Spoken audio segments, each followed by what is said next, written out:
जंग के मैदान में शिकस्त खाने के बाद भारत खेल के मैदान से भाग गया। वर्ल्ड चैंपियनशिप ऑफ लेजेंड्स में पाकिस्तान के खिलाफ सेमीफाइनल खेलने से इनकार। पाकिस्तानी टीम के हेड कोच और मैनेजर ने तस्दीक कर दी। पाकिस्तान को बराह रास्त फाइनल में रसाई मिल गई।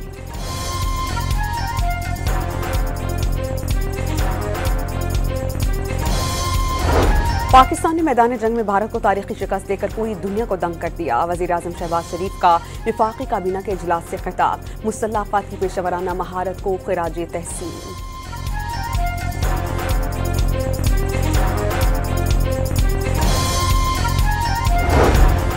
अमरीकी सदर ने 1 अगस्त से भारत पर 25% टैरिफ आयद कर दिया। रूस से तिजारत पर जुर्माना भी देना होगा। पाकिस्तान और अमेरिका के दरमियान तिजारती मुआहदे पर हतमी बातचीत आज मुतवक्किल है। पाकिस्तान ने अमेरिका की बड़ी टेक फर्म्स के लिए टैक्स छूट की तजवीज़ दे दी। वज़ीर-ए-आज़म शहबाज शरीफ ने चीनी के एक्स मिल कीमत 165, रिटेल कीमत 173 रुपये यकीनी बनाने की हिदायत कर दी। ज़ायद कीमतें वसूल करने वालों के खिलाफ सख्त कार्रवाई का हुक्म।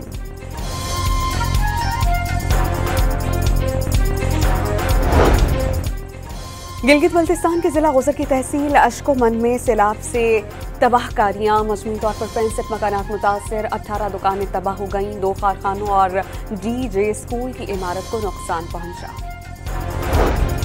और हालिया बारिशों के बाद पंजाब के दरियाओं में सैलाबी सूरत हाल। सियालकोट में हेड मराला के मकाम पर ऊंचे दर्जे का सैलाब। मंडी बहाउदी में हेड कादिराबाद पर पानी के बहाव में इजाफा।